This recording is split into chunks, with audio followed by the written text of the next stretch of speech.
estadístico.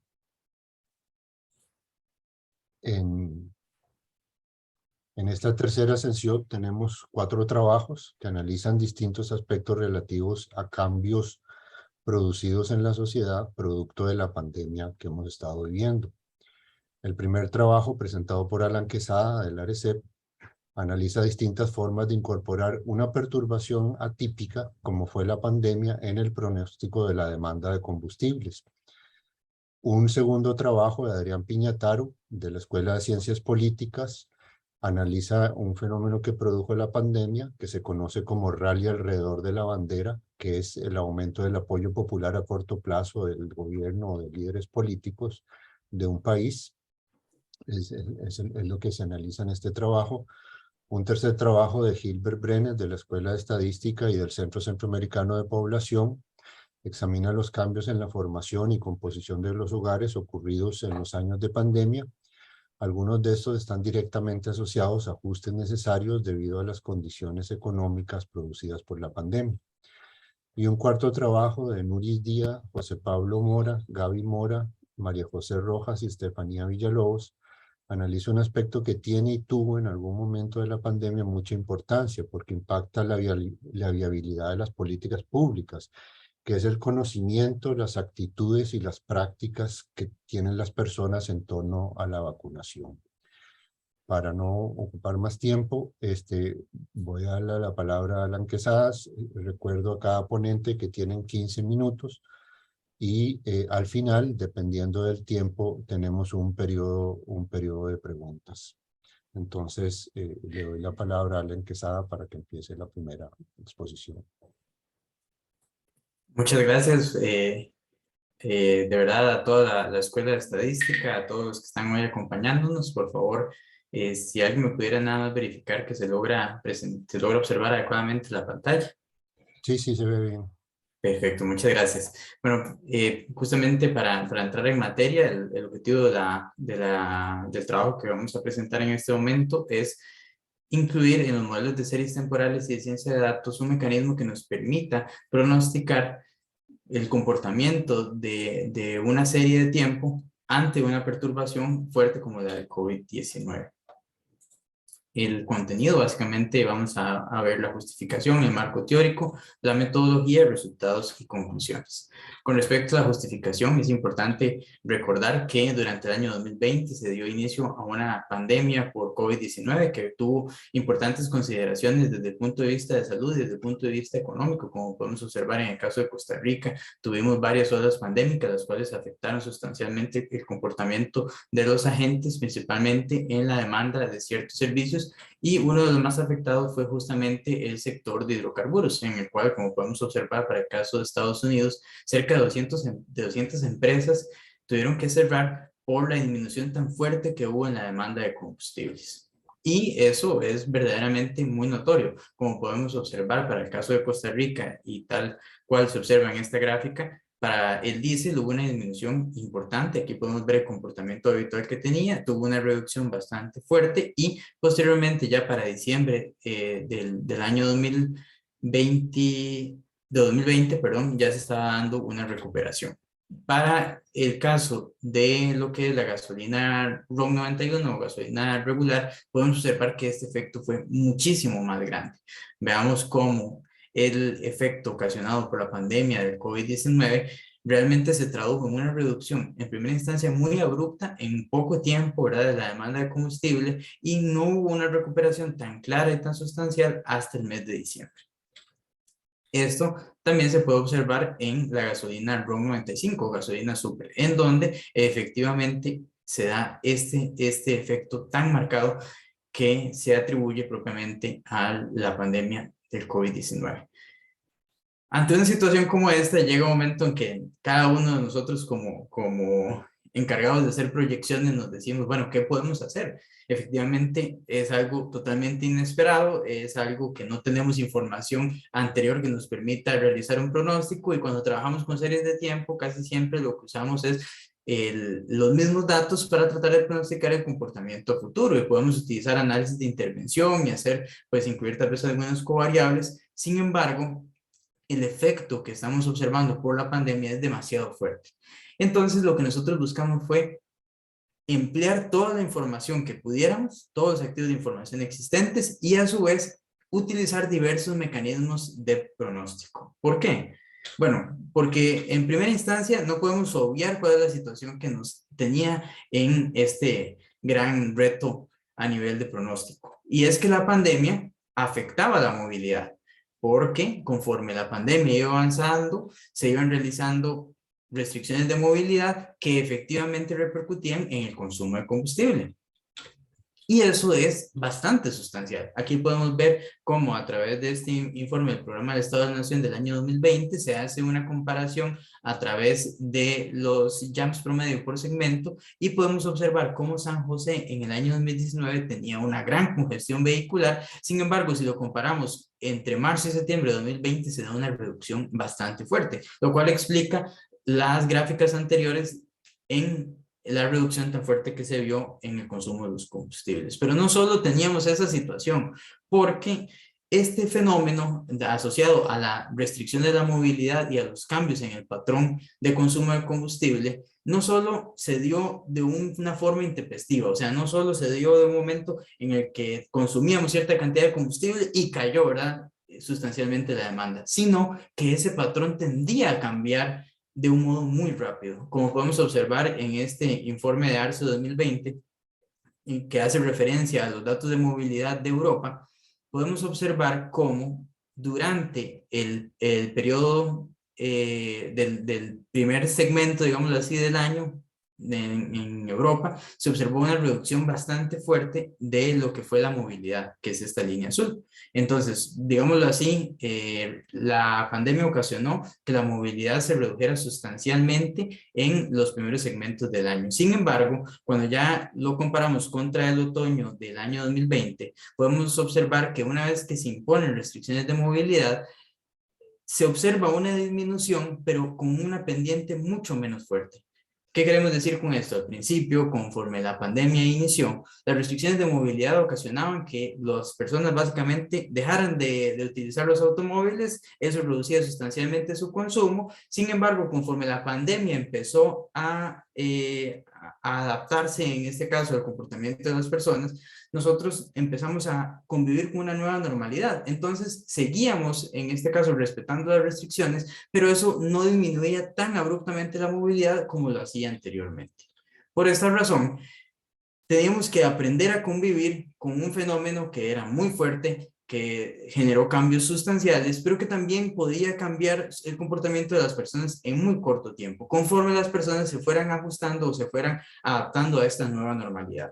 Por esta razón, SAGAR 2021 hace énfasis en que los modelos estadísticos tenían que cambiar. No podían seguir utilizando las técnicas anteriores donde básicamente nos basábamos en el comportamiento histórico, sino que teníamos que tratar de incluir en estos modelos elementos de incertidumbre y cambios fuertes. Es decir, teníamos que estar preparados para este tipo de situaciones, máxime en el contexto pandémico en el que estábamos. También teníamos que tratar de aprovechar al máximo los activos de información existentes, es decir, toda la información que estuviese disponible, teníamos que tratar de incorporarla, porque como el fenómeno estaba variando en tan corto plazo, entre más información reciente pudiéramos incorporar, era mejor. Lo otro es que tuvieran una versatilidad, que pudieran incorporar diversos efectos. ¿Por qué? Porque en algún momento el efecto podría venir por el tema propiamente de salud, tal vez en otro momento el efecto podía venir por una contracción en la actividad económica, entonces teníamos que tener la capacidad de incorporar diversos efectos y teníamos que poder monitorear los errores de estimación para ver si nuestro modelo efectivamente estaba realizando buenas estimaciones y, de no ser así, realizar las correcciones que fueran pertinentes para garantizar que el modelo lo hiciera de la mejor manera.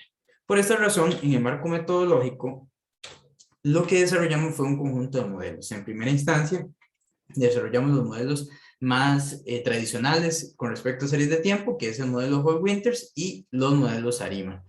Para determinar, en este caso, el modelo Hall-Winters y el modelo ARIMA, pues determinamos el nivel de ajuste ya para el modelo Hall-Winters, y para el modelo ARIMA utilizamos la función autoarima de R y también utilizamos los correlogramas, y a partir de los criterios de información de A y C y B y C determinamos cuál era la forma funcional que se estaba adaptando de mejor manera a los datos observados.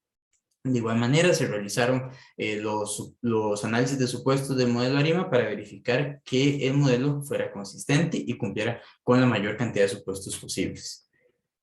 Adicionalmente, empezamos a incluir modelos de series de tiempo estructurales bayesianas bajo el enfoque de Scott y Barry. Este enfoque es bastante interesante porque permite incluir elementos de tendencia, elementos estacionales y perturbaciones por alto nivel de incertidumbre. Entonces es un desarrollo bastante fuerte que realizaron en este caso Scott y Barry, y a su vez nos permitían integrar un conjunto de covariables. ¿Y cuáles covariables estamos en este caso incorporando? Bueno, justamente rezagos de la misma variable explicativa, como lo eran cuál fue el consumo de combustibles hace un año, una variable dicotómica asociada a la restricción vehicular, ¿verdad? En los meses en los cuales la restricción fue más fuerte, se incluyeron en este caso estas variables dicotómicas y se creó un promedio de movilidad estimada, que ese promedio de movilidad se creó a partir de los datos de movilidad de Google. Entonces, como Google estaba publicando esta información de modo diario, nosotros podíamos ver a partir de los dispositivos electrónicos cuántas personas en este caso se estaban desplazando. Y eso era la información más reciente que podíamos incorporar y con ella podíamos estimar en muy corto plazo cuál era la movilidad que estábamos esperando por parte de los usuarios. Y otro elemento importante era los datos de COVID-19 y de la tasa R, que en este caso era rezagada a 2 meses, porque cuando hacemos pronósticos en ARECEP sobre el consumo de combustibles, tiene que ser a 2 meses a futuro. Con respecto a al modelo de series de tiempo bayesianas estructurales, es importante indicar que lo que es la tendencia y lo que es la estacionalidad se utilizan como variables latentes que son estimadas por medio de una simulación suavizada de Durbin y Kuhlmann. Con respecto a la determinación de los parámetros, se usan las distribuciones condicionales utilizando un muestreo de Gibbs, y con respecto a la estimación de cuál iba a ser ese valor estimado de consumo de combustibles, lo que se usa es el valor esperado en función de la distribución a posteriori obtenida en el proceso iterativo. Entonces ya tenemos los series de tiempo tradicionales, tenemos series de tiempo estructurales bayesianas y ahora lo que también estamos incluyendo es el modelo de XGBoost. ¿Por qué? Porque este modelo era para nosotros muy importante, pues y nos lograba incorporar comportamientos no necesariamente lineales. ¿Cuáles eran los dos principales problemas que tenemos cuando usamos modelos de series de tiempo? Bueno, en primera instancia, que se basan mucho en el comportamiento histórico anterior, y lo otro es que tienden a modelar relaciones lineales. Pero ¿qué sucede cuando esa linealidad se pierde en una situación como la que nos estamos encontrando? Bueno, un modelo como es XGBoost logra hacer o logra replicar de mejor manera relaciones no lineales. Por eso lo estamos incorporando, y como tiene un mecanismo de potenciación, logra enfocarse en esos modelos que tienen los peores resultados para determinar cómo optimizar los parámetros y de esa manera lograr mejorar el pronóstico. Entonces era un modelo bastante importante para nosotros. Y nos incluía ya no solo modelos más tradicionales, sino modelos de ciencia de datos. Y de modo adicional, el modelo XGBoost nos trae una noción muy interesante, ¿verdad? A nivel de ciencia de datos. Y es, bueno, ¿por qué en lugar de usar un modelo, uso una compilación de modelos? Que es lo que hace en el fondo el modelo XGBoost. Es decir, corre varios modelos de árboles de regresión y a partir de eso trata de determinar una estimación conjunta. Bueno, eso también se podría hacer. Lo que nosotros en este caso buscamos era no usar solo árboles de regresión, sino en el fondo queríamos utilizar todos los modelos. Porque cuando uno está en estos procesos de estimación, uno dice, bueno, qué interesante usar este modelo, qué interesante hacer este otro modelo, pero qué bonito si yo pudiera conjuntar todos los modelos. Y eso es justamente lo que buscamos en este último modelo. ¿Por qué? Bueno, usar un método híbrido es una de las opciones. En este caso nosotros estamos dando la definición de un modelo apilado. ¿Qué es lo que hicimos? Fue básicamente lo siguiente. Agarramos los datos, con los datos hicimos una estimación con el modelo Hall-Winters, una estimación con el modelo ARIMA, una estimación con el modelo de series de tiempo bayesiano, una estimación con el modelo XGBoost, y hicimos los pronósticos. A partir de esos pronósticos los tomamos y los incorporamos como variables explicativas en un modelo apilado. Entonces, para ello utilizamos el modelo de máquinas de soporte vectorial o de regresión de soporte vectorial en este caso. ¿Por qué? Porque es un modelo que replica bien relaciones no lineales y se ajusta muy bien a variables continuos. Entonces, básicamente lo que nosotros hicimos es, en este modelo de regresión de soporte vectorial, incorporamos las estimaciones que hicimos con los otros modelos y la estimación que obtenemos va a ser la estimación que incorpora, digámoslo así, los resultados de los otros modelos. Ahora bien, veamos qué resultado nos dio. En primera instancia, en el caso del diésel, podemos observar que utilizando tanto el MAPE como la raíz cuadrática del error medio, lo que estamos obteniendo es que el modelo de series de tiempo bayesianas estructurales da los mejores resultados para el consumo de diésel. Eso es importante porque la perturbación del diésel, no sé si recuerdan las gráficas iniciales, no fue tan fuerte, sino que la serie de tiempo hasta cierto punto siguió con su comportamiento normal. Entonces, vemos que los modelos asociados a series de tiempo efectivamente eran los que daban los mejores resultados, pero la formulación bayesiana nos dio aún mejores resultados. ¿Por qué? Porque ella logra incorporar de mejor manera la incertidumbre, la cual fue muy fuerte en este periodo pandémico. Con respecto a la gasolina regular, lo que nosotros estamos viendo es que el modelo que ofrece los mejores resultados, y aquí quiero hacer una apreciación de que el MAPE nos dio diferente a la raíz cuadrática del error medio, pero eso se debe a un mes en específico, que es el mes de diciembre. Si nosotros en este caso quitamos el mes de diciembre, vemos que ambos resultados son homogéneos. Nos dice que el mejor modelo fue el XGBoost y por eso es que lo estamos utilizando en este caso como el modelo que dio los mejores resultados para la gasolina regular. Y podemos observar que en este tanto, podemos ver en el caso del XGBoost y el modelo conjunto de regresión de soporte vectorial, fueron los que dieron mejores resultados, incluso cerca de 3 puntos porcentuales de diferencia, que en este tipo de pronósticos es muy bueno. Inclusive vean que comparamos con la estimación que hizo Recope para este estudio tarifario y vemos que es una diferencia de casi, digamos, nuestra estimación es la mitad del error que estaba en este caso cometiendo Recope en la estimación. ¿Por qué esto es muy importante? Porque la serie fue muy irregular, con comportamientos poco lineales. En realidad podemos observar que la relación era bastante compleja y el modelo XGBoost y el de regresión de soporte vectorial logró hacer una muy buena replicación. Y es aún mucho mejor en la gasolina super, en donde podemos observar que el modelo de modo consistente que ofrece los mejores resultados es el modelo conjunto. ¿Por qué? Porque justamente en la gasolina regular vimos que los modelos se complementaban y eso fue el mejor de los resultados. Vimos cómo, aunque yo hubiera utilizado cada modelo por aparte, el hecho de utilizar este modelo conjunto nos permitió casi ganarnos 4 puntos porcentuales de diferencia en un fenómeno bastante complejo y con una perturbación sumamente fuerte. Aquí podemos observar que los modelos trabajando de modo apilado o conjunto nos permitieron mejorar sustancialmente los resultados. Entonces, como conclusión, el COVID-19 generó un impacto con dimensiones difíciles de predecir y hoy por hoy también tenemos la guerra de Ucrania y Rusia. Entonces, uno dice, bueno, fue una situación muy particular, una pandemia. ¿Cuántas veces sucede una pandemia? No necesariamente tiene que ser una pandemia. Hay fenómenos muy fuertes que incluyen este tipo de perturbaciones. Por todo lo anterior, las estimaciones de la demanda de combustible fueron muy complejas y por ello el aprovechamiento al máximo de la información disponible, como lo fue, por ejemplo, los datos de movilidad, realmente nos ayudan a evidenciar que el uso de modelos con información más reciente logra mejorar los pronósticos y el utilizar técnicas más avanzadas de ciencia de datos nos permite a su vez dar un instrumental que hasta hace tiempo no disponíamos, pero que además de eso, si lo logramos utilizar de modo conjunto, podemos aún ofrecer mejores resultados. Muchas gracias. Bueno, muchas gracias, Allen, por casi usar exactamente los 15 minutos. Sí, más bien las disculpas de caso. No, más bien estamos bien de tiempo. Y el segundo trabajo es el de Adrián Piñataro, de la Escuela de Ciencias Políticas. Y entonces, Alan, si deja de compartir la pantalla para que pueda compartir Adrián. Gracias.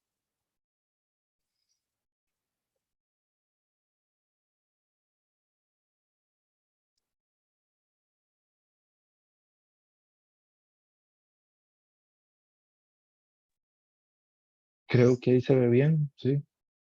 Sí, sí se ve bien. Bueno, buenas tardes. Muchas gracias, don Arois, por la introducción y agradezco el espacio para presentar estos resultados y agradezco también a la profesora Fernanda Alvarado por la organización de las jornadas. Em, bueno, este trabajo que voy a presentar ya fue publicado en la revista Journal of Politics in Latin America, por si a alguien le interesa leerlo. Y nace de una observación que llamó la atención, creo que a muchas personas, ¿verdad? Que fue este apoyo extraordinario que recibió el presidente Carlos Alvarado al iniciar la pandemia.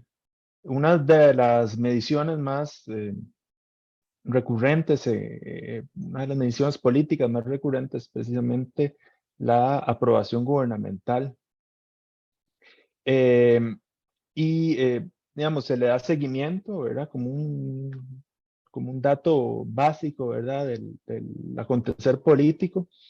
Y en este caso se registró este apoyo extraordinario de casi el 80%, un crecimiento de 57 puntos porcentuales en la medición del CIEP, que llamó la atención, no solo por el alto valor, una aprobación extraordinaria, sino además por una aprobación para un presidente de baja aprobación. Si lo vemos en una serie histórica más amplia, esta incluye no solo de encuestas del CIEP, sino de también otras encuestadoras. La aprobación en general de Carlos Alvarado pues siempre baja y lo que vemos es un único pico, ¿verdad? Pues muy ocasional, que es alto para él, aunque bueno, hay otras situaciones como el cierre de la primera presidencia de Arias, el inicio o lo que se llama luna de miel de la presidencia de Chinchilla y actualmente valores cercanos, ¿verdad? La presidencia de eh, Rodrigo Chávez, pues no es tan extraordinario, pero sí para su administración de Carlos Alvarado. Eh, ese crecimiento puntual que después bajó, como bien decía don Arodis en la introducción, es un fenómeno de corto plazo, usualmente se interpreta como un efecto del rally alrededor de la bandera, es la traducción más literal, ¿verdad? Y lo que quiere decir es que la gente, la opinión pública en situaciones muy particulares apoya extraordinariamente a un mandatario. Uno de esos ejemplos, uno de los más dramáticos, es con el ataque, los ataques del 11 de septiembre, cómo eso implicó una aprobación extraordinaria por el presidente de Estados Unidos, Bush, que después fue descendiendo. Entonces, estos fenómenos usualmente se circunscribían a eventos internacionales y militares, pero durante la pandemia del COVID-19 se vio que en muchos casos, la gran mayoría de mandatarios experimentaron rallies en distintas magnitudes. Y algo que llama la atención el del rally de Alvarado en Costa Rica es que es mucho mayor por ejemplo, el promedio europeo. Entonces, el interés, claro, es explicar este cambio. Ahora bien, en términos explicar por qué creció, digamos que es simple en el sentido de que nada más cambió en ese periodo y no puede decir efectivamente la pandemia generó este efecto. Es un rally ocasionado por la pandemia. Pero entonces uno podría preguntarse también, bueno, ¿cuáles son las variaciones individuales que hacen una gente que hacen que algunas personas brinden su aprobación y otras no? ¿Cómo podríamos explicar esa variación individual o entre personas? Remitiéndose a lo que se ha publicado respecto de estos efectos políticos del COVID, es interesante que la literatura es bastante contradictoria. Por un lado, algunos hablan de consenso, o sea, que la pandemia genera un consenso alrededor de actores políticos, mientras que otros dicen, no, las divisiones partidarias persisten. Algunos vieron en este sentido de amenaza y de la alarma que se vivió, ¿verdad? Que vivimos y que en muchos países se experimentó a través de confinamientos muy severos. Otros lo ven más como un reflejo de respuestas emocionales, patrióticas. Algunos trabajos, pues, que buscan más las relaciones empíricas, ¿verdad? vieron que el número de contagios se relacionaba con mayor apoyo. Otros, sin embargo, otros también vieron que favorecía el voto del partido del gobierno, por ejemplo, en Alemania. Pero también se vio que los fallecimientos, las cifras de fallecimientos, perjudicaban a los gobiernos, tanto en términos de aprobación como del voto en las siguientes elecciones. Particularmente en Estados Unidos se refleja este fenómeno. Y también otros estudios vieron que no influyen del todo, o sea, que hay una relación nula entre los fallecimientos por COVID-19 y el apoyo gubernamental. eh, por ejemplo, este trabajo de Boll y otros en países europeos. Estos trabajos contradictorios llevan también a estos hallazgos contradictorios, eso, quise decir, tienen relación también con digamos, otro argumento que se ha hecho, es que los contextos políticos condicionan esas respuestas. O sea, no es solo cuántos contagios, sino dónde los contagios y cómo ese contexto político previo puede condicionar el efecto político de la pandemia. Entonces, pensando o basándome en estas teorías del rally como una respuesta a las amenazas y de cómo las personas, pues, apoyan extraordinariamente a los gobernantes en periodos de particular preocupación o debilidad, posturo que cuando las amenazas locales son mayores, la probabilidad de apoyar sería mayor. O sea que cuando en los entornos cercanos las personas perciben, y esto se puede medir a través de los contagios, una mayor amenaza de la pandemia, deberían, según la teoría del rally, ayudar a apoyar más al presidente, al gobierno. Pero por otro lado, también hay que tener presente, como decía antes, el contexto político y estamos en un contexto político muy polarizado. Entonces, podría suponerse que el pasado o que los apoyos electorales preexistentes desde la campaña del 18 podrían condicionar esta aprobación. Bueno, en cuanto a método, viendo pues la ponencia anterior, claro que me genera envidia, ¿verdad? La cantidad de datos que pueden tener, las mediciones diarias que se pueden acumular en otras disciplinas. Lastimosamente, en encuestas de aprobación son mucho más raras, mucho menos frecuentes. Entonces, un análisis de series de tiempo eh, pues supone otros retos, ¿verdad? Mejor dicho, hay otros métodos que deberían considerarse ante la imposibilidad de aplicar, ¿verdad? Análisis de series de tiempo al tener tan pocas mediciones. Habría sido interesante contar con alguna encuesta de panel, o sea, que hubiera preguntado sobre aprobación antes de la pandemia y durante la pandemia para ver los cambios intrapersonales, pero eso pues no se dio, ¿verdad? No existe. Entonces me apoyo en dos encuestas transversales del CIEP, una de abril que registra precisamente el rally y otra de agosto ya posterior al rally. La variable dependiente es cómo califica la gestión del gobierno actual.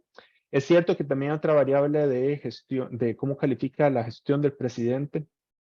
Sin embargo, esta es la que tenía mayor número de mediciones en el tiempo, entonces me parecía más, digamos, más coherente con la contextualización que traía antes. Y la examino principalmente como positiva, o sea, las respuestas muy buenas versus el resto. Utilizo como variables independientes para medir, para comprobar las hipótesis, los casos de COVID por cantón y el voto por PAC en 2018 en las dos rondas. ¿Por qué una medición ecológica y no individual? Una razón es que la encuesta de abril no incluía el recuerdo del voto. Otras que el recuerdo del voto podría ser endógeno a la calificación del gobierno actual, mientras que la medida agregada de los votos por cantón es estrictamente exógena. Entonces eso es algo positivo.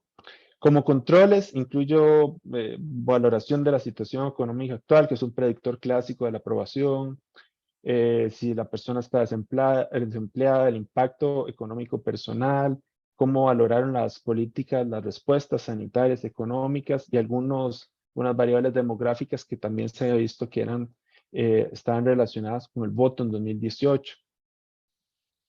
El método es principalmente regresión logística, con errores calculados para los cantones, o sea, con errores por clúster. Y como pruebas de error, ustedes usó modelos alternativos, particularmente regresión lineal, utilizando la variable independiente de 1 a 5, y la regresión logística ordinal. Bueno, esto es cómo se enmarca el estudio en 2 momentos de la pandemia muy distintos en términos de contagios. Y aquí están los resultados. Lo que se encuentra es que el número de casos de COVID no tiene relación con la probabilidad de aprobar al gobierno ni durante el rally ni después. Mientras que esos apoyos electorales en la elección de 2018 sí son predictores significativos de la aprobación. Algo importante acá es que hay una relación, ¿verdad?, entre contagios y el voto para el PAC, porque los contagios se presentaron particularmente en cantones más densamente poblados, de mayor desarrollo, y son precisamente los cantones que tenían mayor voto por el PAC. Noten acá que incluyo las rondas en modelos distintos porque están muy correlacionados y por eso especifico 2 modelos, uno para primera ronda y otro para segunda ronda. Entonces, ese es el resultado principal, que más que depender del sentido de amenaza, dependió de las predisposiciones electorales. Hay otros hallazgos interesantes y consistentes con la literatura previa, como que las valoraciones de la economía están relacionadas con la aprobación, no hay un efecto significativo de estar desempleado ni del impacto económico de la pandemia a nivel personal. Sí, las respuestas sí las valoran, las respuestas del gobierno ante la pandemia económicas, como el bono proteger, o de salud, como eh, las medidas restrictivas, sí se relacionan con mayor aprobación. Y entre lo demográfico llama la atención que las personas con educación superior son las que más aprueban el gobierno, y eso es consistente con el patrón de voto en que las personas de educación superior son las que más apoyaron al PAC. Si los vemos en términos de efectos marginales, se puede ver pues, que los efectos electorales o del voto tienen un impacto relevante, ¿verdad? De casi 50 puntos porcentuales, pasando de 0 a 100, considerando los votos en primera ronda, y poco menos considerando los votos de segunda ronda, incluso más que los efectos de la valoración económica, que es uno de los predictores más relevantes de aprobación. Perdón, para terminar, estos hallazgos son robustos a los modelos alternativos que mencionaba antes. Y igual estos resultados con regresión lineal y con regresión ordinal, logística ordinal, arrojan esencialmente los mismos hallazgos. Por lo tanto, la amenaza se percibió de forma nacional, no local, no estuvo condicionada por esos contagios locales a nivel de cantón.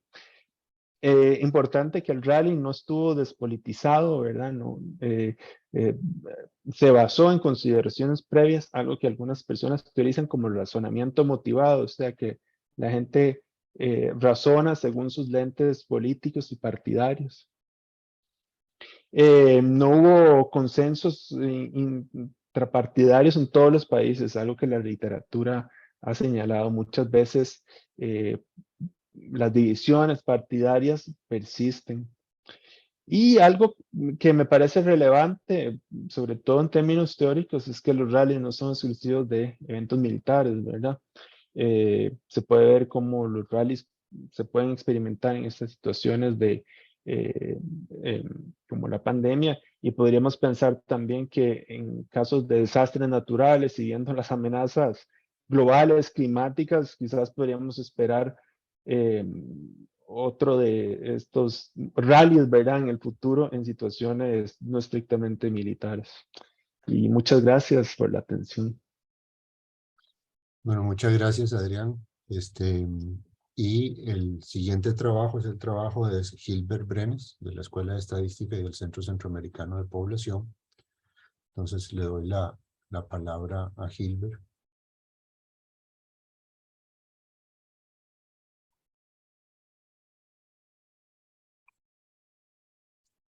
Tiene el micrófono apagado. Sí, voy. Gracias. En realidad le agradezco mucho a la Escuela de Estadística y a los organizadores de las jornadas por permitirme presentar este artículo de cambios en arreglos residenciales en el contexto de la pandemia COVID-19, nuevos hogares y nuevos miembros del hogar. En general, nosotros como demógrafos, típicamente hay las principales variables del cambio demográfico, los principales componentes del cambio demográfico, evidentemente son los nacimientos, las defunciones y la migración. Sin embargo, hay variables en general que nosotros decimos determinantes próximos o intermedios a ese tipo de ese tipo de componentes. Uno de ellos es el de la conformación de los hogares. Esta es la guía de presentación. Voy a empezar con la justificación, después plantear el objetivo, un poco de antecedentes históricos y teóricos para pasar a la explicación de los datos, métodos, resultados y por último conclusiones en términos del problema. Toda esta sesión, al igual que la sesión anterior, ha tratado sobre la pandemia por COVID-19. En la sesión anterior quedó muy claro los distintos, la perspectiva desde el punto de vista sanitario, pero evidentemente las medidas tomadas tanto por el gobierno como por las personas individualmente y en hogares están relacionadas en cómo enfrentaron esa pandemia independientemente de que sus familiares se contagiaran o no. Entonces, es claro que se observaron cambios sociales, económicos y culturales relacionados con las medidas de restricción y movilidad. Y aquí hay algunas de las restricciones que se pueden citar, como el cierre de fronteras, las restricciones a actividades económicas no esenciales, limitaciones al transporte, recomendaciones de trabajo a distancia. En otros países se dieron cuarentenas estrictas. Y todas estas, pues evidentemente tuvieron impactos en variables poblacionales como la fecundidad, las uniones, la conformación de hogares, la movilidad geográfica y evidentemente la mortalidad relacionada a la crisis sanitaria. Sin embargo, antes de seguir específicamente, yo sí quiero resaltar un tema de discusión que se da tanto a nivel académico como a nivel, digamos, de las redes sociales. Lo que decía Jorge Rovira desde la doxa y desde la episteme. Que en realidad si uno compara lo que ocurrió en Costa Rica en términos de las restricciones a la movilidad, estas restricciones fueron muchísimo más laxas de lo que se observó en otros países de América Latina, y aquí podría citar países como Chile, como Perú, básicamente como Chile, como Perú, o países en Europa como en España, Italia o en algunos estados de Estados Unidos, en donde las restricciones fueron bastante severas e inclusive se llegó a cuarentenas estrictas. En Costa Rica nunca tuvimos cuarentenas estrictas, salvo por aquellos que tuvieran orden sanitario. Entonces, el objetivo principal de esta presentación es analizar cuáles son las principales características de dos fenómenos. Uno, los hogares costarricenses que experimentaron una reconfiguración debido a la incorporación de un nuevo miembro durante 2020 y 2021 comparado a 2019, y los hogares en los que todos sus miembros se mudaron en forma colectiva o en forma conjunta a una nueva vivienda.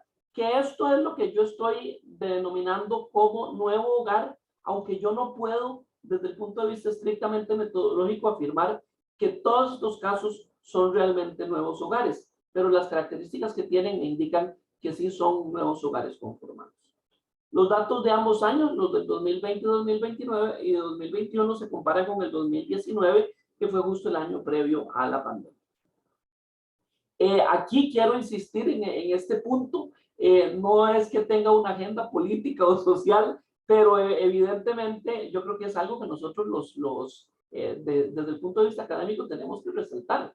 En Costa Rica sí hubo cierre de instituciones escolares, sí hubo restricciones de movilidad a vehículos particulares, hubo prohibición temporal de ciertas actividades, cines, restaurantes, celebraciones religiosas en forma presencial en parques, restaurantes en forma presencial en parques, y en algún momento la obligatoriedad de las mascarillas.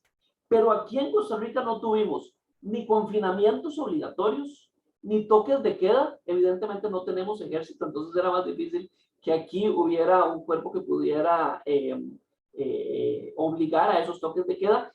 Restricciones para salir de la casa. Vean que, y aquí no voy a parecer estadístico, pero voy a citar, yo nunca hice tanto ejercicio como durante la pandemia, porque para despejarme después de las clases virtuales, yo necesitaba al menos salir a caminar. Y evidentemente totalmente aislado y con mascarilla y sin tratar de contactar a gente. Pero evidentemente los que querían salir a caminar perfectamente podían hacerlo y los policías no lo iban a detener, a diferencia de otros países. Y quizá aquí sí hubo pérdida, esto es en la otra filmen, aquí sí hubo pérdida de empleo en sectores intensivos de mano de obra. Me disculpo aquí por el error. Ahora bien, en términos teóricos, voy a empezar con algo que no necesariamente está relacionado con la movilidad, pero sí con el concepto de familias como fuente de apoyo. Y en la literatura demográfica, tanto en su vertiente sociológica como en su vertiente económica, hay distintos autores que mencionan cómo las familias se apoyan a partir de transferencias de recursos entre generaciones. Becker y Murphy, por ejemplo, hablan del altruismo parental y cómo esas transferencias hacen que particularmente los padres trasladen recursos, tiempo, dinero, apoyo de distinto tipo a las generaciones más jóvenes. Lloyd y Desai o Frankenberg, Smith y Thomas, por ejemplo, hablan de que en ciertas culturas hay menores que se trasladan a residir a donde otros familiares. Y evidentemente la teoría de Caldwell de flujos de transferencias intergeneracionales que implican que sobre todo en sociedades tradicionales hay un apoyo de las personas económicamente activas hacia las personas más jóvenes, pero que esos flujos después se cambian a medida que las personas más jóvenes van creciendo. En realidad, el concepto de los apoyos es muy importante porque uno de los argumentos que voy a plantear es que para entender la cierta reconfiguración de hogares, particularmente la recepción de nuevos miembros del hogar, eso va a depender o eso va a reflejar ciertas medidas de apoyo entre miembros del hogar o estrategias de los hogares para tratar de sobreponerse a la crisis económica y social debido a la crisis sanitaria. En términos de movilidad humana y reconfiguración familiar, por ejemplo, en Corea del Sur y en Estados Unidos, hubo una evidencia de una fuerte caída en las tasas brutas de matrimonios o divorcios, y esto en realidad está bastante relacionado evidentemente con una mayor limitación en la configuración de nuevos hogares. En Europa, por ejemplo, se observó que hubo jóvenes que durante la pandemia se replantearon el salir del hogar o no, particularmente porque tenían apoyo económico de sus padres y no les convenía salir de sus hogares. Y hubo evidencia de localizaciones residenciales o reconfiguraciones del hogar, particularmente en Francia, en Inglaterra y en España. Y sobre todo eran personas de edad avanzada, personas jóvenes, personas con teletrabajo, personas que buscaban comodidad, y aunque algunas relocalizaciones fueron forzadas debido a la pérdida de empleo. En Sudáfrica, Posel y Casale muestran que 15% de adultos se mudaron a otro hogar al inicio de la pandemia y que hubo ocasiones de migraciones de ida y de vuelta, mientras para aquellos que tenían ocupaciones estables, pero movimientos unidireccionales por pérdida de empleo o necesidad económica. Y en América Latina quizá la situación más extrema fue la que se vivió en Perú, en que más de 300,000 residentes de Lima regresaron a sus pueblos de origen. Eso es a lo que se denomina como los caminantes. No me voy a referir al término de translocalismo, pero puedo ampliarlo un poco más adelante. En términos de datos, se están utilizando los datos de las encuestas nacionales de hogares del 2019, 2020 y 2021, Lo que se trata es de comparar entre el 2020 y 2019, o 2021 y 2019, y aquí está la definición tanto de nuevo miembro como de hogar nuevo. Y estas variables provienen de unas preguntas que no están accesibles a todo público. Yo tengo que agradecer mucho al INEC que me dio acceso a esas preguntas que se usan más para planificación de trabajo de campo que para análisis. Entre variables predictoras tengo un grupo de variables individuales y otras de la jefatura del hogar, y utilizo modelos de regresión logística en realidad bastante sencillos, con distintas muestras efectivas. Ustedes pueden notar que la muestra efectiva más baja fue la del 2020 en ambos casos, debido a la dificultad del trabajo de campo. En términos de los resultados, vean que estamos hablando de números muy bajos. Comparado a los hogares, apenas se puede decir que en el 2019 había aproximadamente, o se creaban aproximadamente, o 3% de los hogares eran nuevos hogares. En el 2020 eso bajó casi a la mitad y en el 2021 volvió a crecer. En cambio, en términos del porcentaje de nuevos miembros del hogar, ese se mantuvo casi estable durante estos 3 años. En términos del análisis descriptivo, los nuevos miembros en general eran más jóvenes, menor probabilidad de estar unidos, menor probabilidad de tener un título profesional, y en general tenían un nivel educativo menor. En cambio, en términos de nuevos hogares, la mayoría de los nuevos hogares, las jefaturas eran masculinas y más jóvenes, y una cuarta parte con jefatura extranjera. Se hizo un ejercicio para ver cuál era el efecto particularmente de quitar al nuevo integrante. Y aquí quiero mencionar que cuando se quitaba el nuevo integrante, se aumentaba la proporción de hogares de una generación o 2 generaciones. Eso quiere decir que el nuevo integrante pertenecía sobre todo a una nueva generación, típicamente a una generación más joven.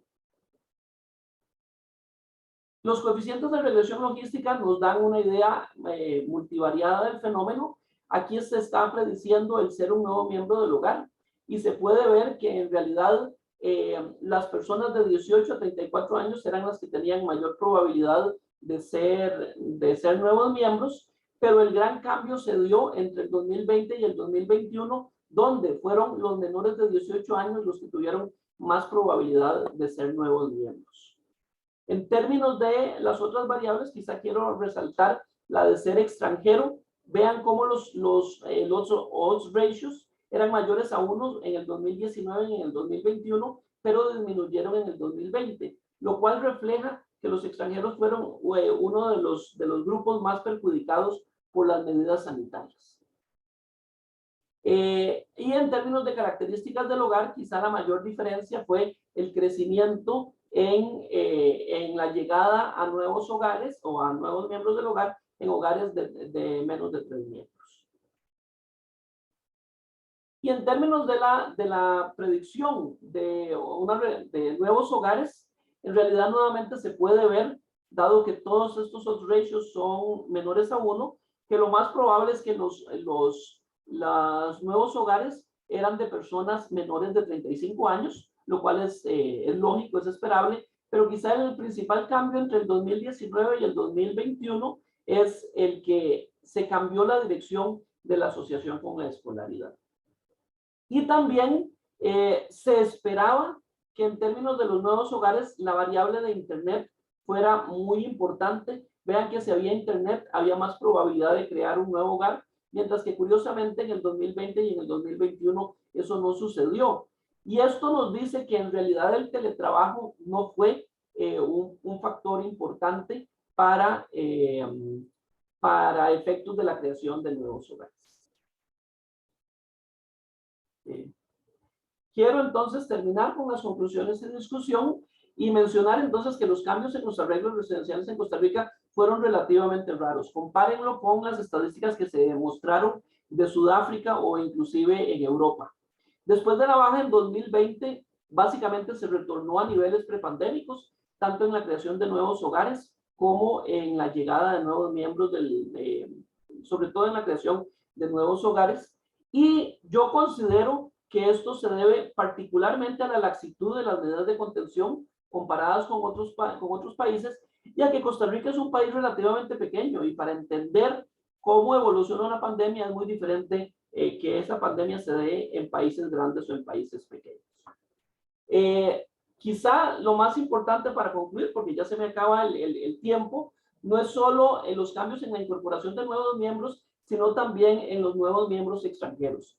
Y los resultados siguen revelando que los extranjeros fueron los más perjudicados durante la pandemia, pero también en el 2020 creció la probabilidad de que esos extranjeros o personas ocupadas fueran nuevos miembros, precisamente como medida de resiliencia o estrategia de resiliencia de los hogares.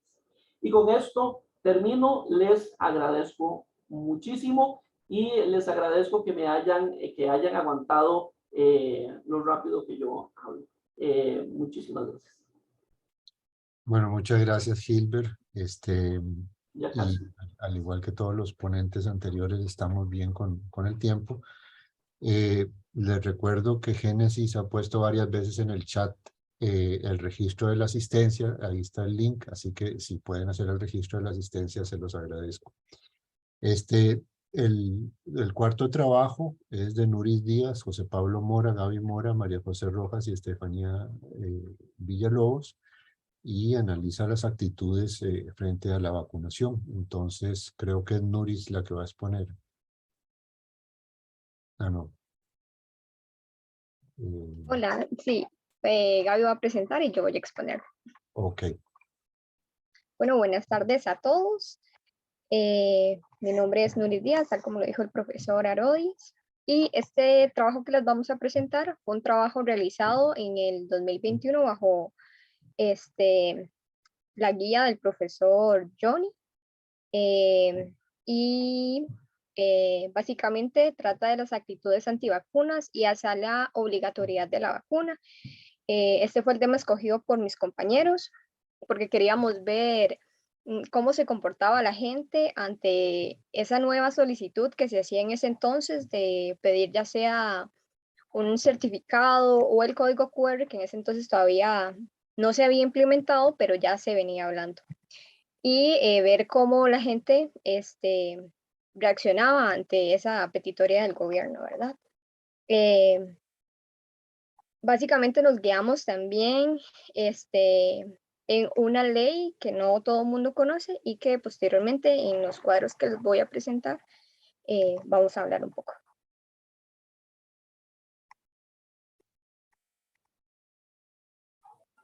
En este cuadro que les puso Gaby anteriormente, ahí lo que se quiso analizar fue el porcentaje que estaba de acuerdo contra la vacunación y la obligatoriedad de esta, ¿verdad? En diferentes edades. Este rango de edades era básicamente las edades que se tenían para hacer la vacunación de las personas, de 18 y más años, de 12 a 17 años y de 5 a 11 años. Y ahí podemos observar que el 75% de las personas en total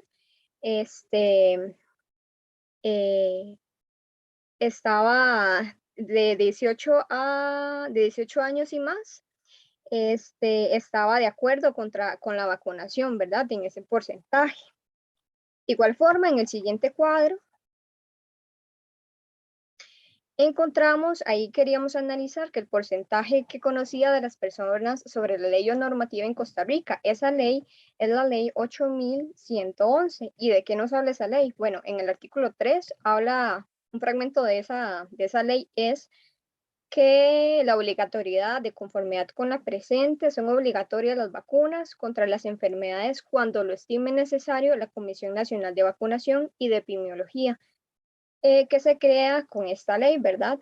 En ese momento, cuando nosotros hicimos la encuesta, y algo que no dije que me parece importante, en ese momento encuestamos, ya les digo el dato, encuestamos a 2003, bueno, fueron 2003 entrevistas en ese momento y de ese total obtuvimos que un 18% de esas personas conocía o tenía algún conocimiento de esa ley.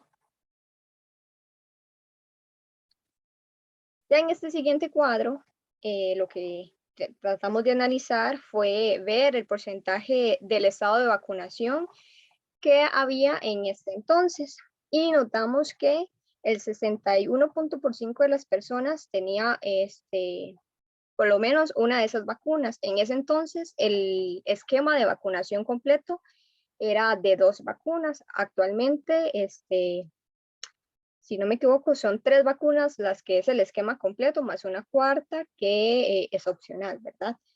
Pero en ese entonces el 61.5% de las personas tenía al menos una vacuna aplicada. Y finalmente en este cuadro analizamos el porcentaje de antivacunas, ¿verdad? Y nos damos que en específico en ese cuadro, al menos 250,000 personas en el país, más o menos, ¿verdad? En ese entonces, pertenecía a este grupo de antivacunas, es decir, que no estaba de acuerdo con la solicitud del carnet de vacunación, ya sea por diferentes razones, porque no quería vacunarse, por decisión propia, porque tenían desconfianza con la vacuna o simplemente porque no querían vacunarse. Esos fueron como los rasgos más relevantes que en este tema que elegimos de actitudes antivacunas fueron los que encontramos. Y ya, muchas gracias por su atención. Bueno, muchas gracias, Nuris. Y tenemos tiempo entonces para preguntas. No sé si alguien tiene alguna pregunta. Bueno, María Fernanda. Sí, muchas gracias, don Herodis. Bueno, muchas gracias a las personas ponentes por su participación. Mi pregunta es para Adrián. Es sobre el uso del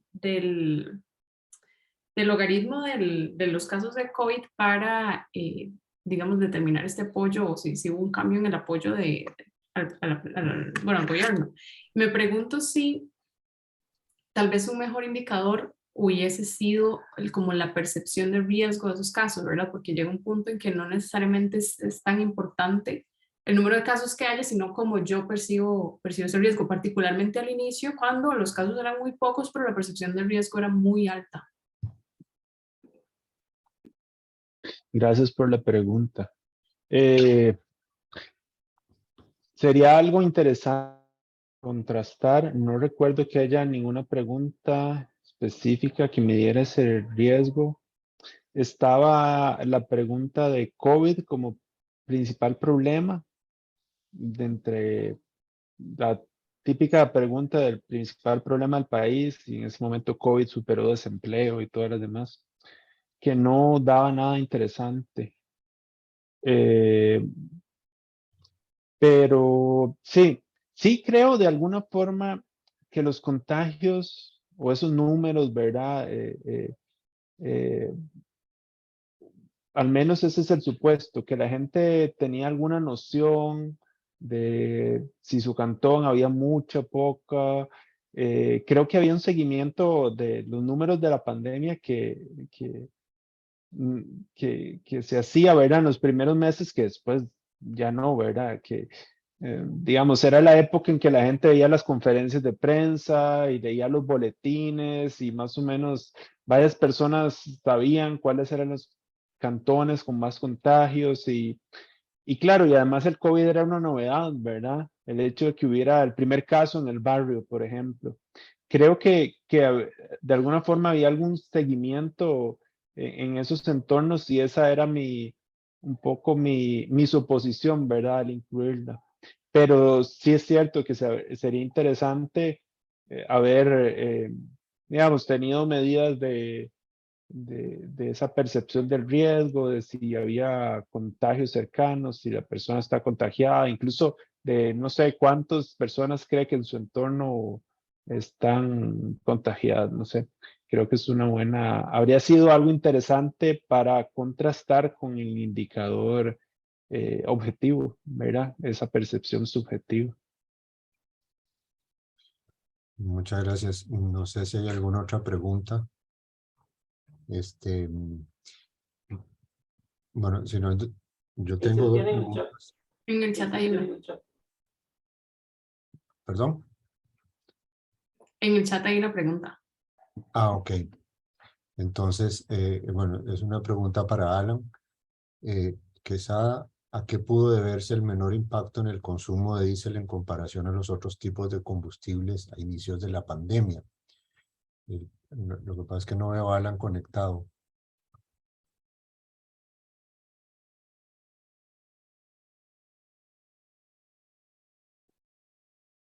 Me parece que Alan no está conectado. Entonces, seguiríamos con alguna otra pregunta. Bueno, yo tenía una pregunta para Alan también, pero bueno, no la voy a hacer, pero también tengo una pregunta para Gilbert, y es, bueno, es un uso muy ingenioso de las encuestas, es una variable que es difícil, pero también lo que quería preguntarle es, ¿en qué se diferencian esos cambios al crecimiento propio de la formación de hogares? Y también a algo que es un fenómeno que no está medido, pero que las encuestas están mostrando alguna indicación, y que es que en los últimos años estamos teniendo un aumento de la migración y una variación importante en la composición de la migración.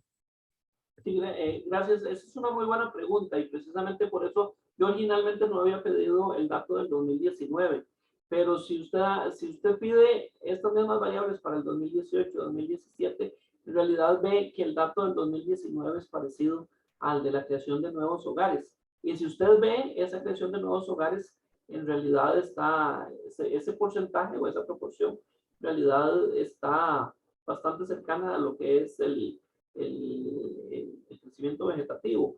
Así que más bien creo que al haber incorporado 2019, 2020, 2021, sí se ve claramente que la baja en el 2020 no se debe sencillamente a lo que se hubiera esperado de una disminución en la creación de hogares, sencillamente por una reducción en la estructura por edad. Y en términos de extranjeros y de inmigrantes, yo sí creo que ese es un reto que tenemos, precisamente porque hay, al menos en demografía, el discurso tradicional en demografía era que Costa Rica estaba sirviendo o seguía siendo un destino muy importante, particularmente de los de nacionales de los países de Centroamérica. Sin embargo, también ahora Costa Rica se ha convertido en forma más intensa en puente, particularmente para haitianos, africanos, gente de Sudamérica.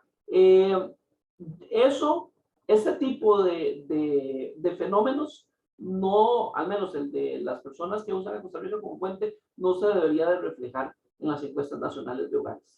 Entonces, lo que sí se debería de reflejar son los cambios, particularmente en los flujos desde Nicaragua y otros países de Centroamérica, y creo que ese cambio en la importancia relativa de los extranjeros como nuevos miembros del hogar refleja que el 2020 en realidad fue muy difícil, particularmente para los nicaragüenses aquí en Costa Rica, porque si hubo una restricción en las ocupaciones intensivas en mano de obra, eso quiere decir que posiblemente los extranjeros inmigrantes, particularmente nicaragüenses, tuvieron más problema en conseguir empleo y por consiguiente se ve que hubo una menor proporción que se consideraron como, que se consignaron como nuevos miembros del hogar. Así que creo que el cambio en el fenómeno de la migración en Costa Rica se refleja parcialmente en estos resultados, pero no todos los flujos, sino ciertos flujos. Gracias. Gracias. Génesis.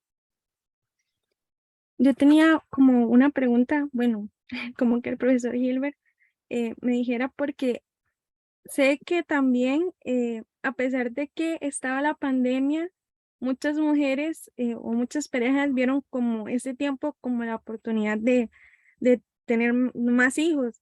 Entonces, como que sí notaron eso, y como a pesar de, perdón, de que se estaba en riesgo, pues se decidió traer una vida más a este mundo, ¿verdad? Entonces, como que si notó eso o se llegó a estudiar más a profundidad de eso.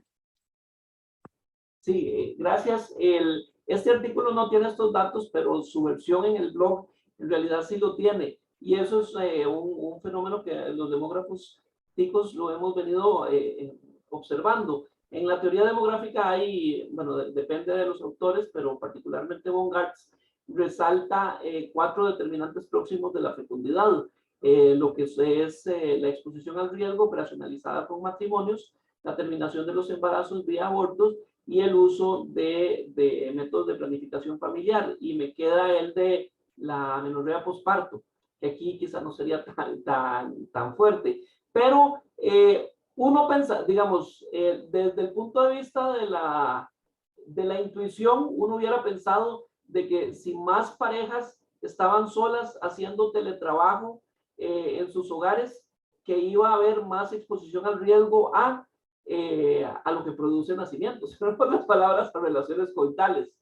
Pero lo que se refleja es que más bien las parejas no solo durante la pandemia, sino también desde el 2016 están muy preocupadas por la situación económica y como el acceso a métodos de planificación familiar está extendido aquí en Costa Rica, más bien se están cuidando en no tener nacimientos durante la crisis económica. Y aparte, si los matrimonios son o las uniones son un determinante para hacer crecer los nacimientos, más bien el decrecimiento de la formación de nuevos hogares se hubiera esperado que disminuyeran los nacimientos, lo que realmente sí sucedió aquí en Costa Rica. De hecho, Costa Rica llegó a una de las tasas globales de fecundidad más bajas de toda América Latina. Nos estamos pareciendo a los países del extremo oriente en tener unas tasas bajísimas. Pero con el nuevo crecimiento en formación de hogares en el 2021, y como hacía de broma, aquí tenemos a una colega que es fiel reflejo de eso, en esa nueva formación de hogares, yo esperaría que el número de nacimientos vuelva a crecer un poco ahora en el 2022 y 2023, pero todavía no implicaría un fuerte crecimiento. En otras palabras, para resumir, esto de que la gente estaba o las parejas estaban solas en la casa, uno creería que iba a ser más nacimientos, pero eso no ocurrió. Gracias. Bueno, gracias, Gilbert. Adrián tiene la mano levantada, pero antes veo a Alan Quesada conectado otra vez. No sé si Alan quiere contestar la pregunta que está en el chat.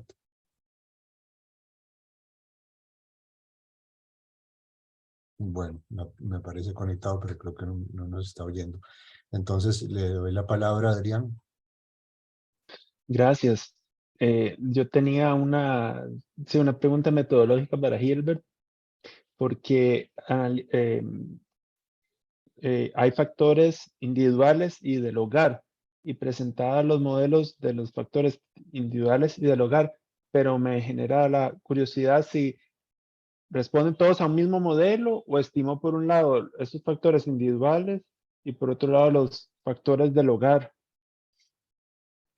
Sí responden a un mismo modelo y sí había cierto grado de colinealidad entre las variables y incluso en algunos casos, dado que usted lo mencionó en sus modelos, hay algunas variables que uno podría considerar que hay problemas de endogeneidad, pero dado que el tamaño muestra era suficientemente grande, ese efecto de la multicolinealidad no fue tan fuerte. Entonces sí fue un solo modelo. Y sí afectó, pero no tanto gracias al tamaño muestra grande de las enamos. Bueno, muchas gracias. No sé si hay alguna otra pregunta o algún comentario. Bueno, si no, entonces, muchas gracias a los ponentes. Yo creo que mostraron en las ponencias una serie de elementos muy importantes que no son los que necesariamente se ven a simple vista cuando durante los años de pandemia, y en particular la explicación de algunos fenómenos, por ejemplo, el apoyo a corto plazo del gobierno, un aspecto muy importante que escribieron Nuris y sus compañeros, que es los conocimientos, actitudes y prácticas en torno a la vacunación y a las medidas del gobierno, ¿verdad? Y también el trabajo de Hilbert, que es otra cosa que no se ve si no se examina de manera detallada, que es la formación de hogares y la medición del consumo de combustibles. Entonces, yo creo que esto muestra bien un conjunto de impactos distintos de la pandemia en la sociedad en estos años. Bueno, si no hay ningún comentario, ninguna pregunta, agradecerle a los ponentes, a todos los asistentes, recordarles que ahí está el link para registrar la asistencia, lo cual les agradecemos que hagan. Y entonces, muchas gracias. Muchas gracias.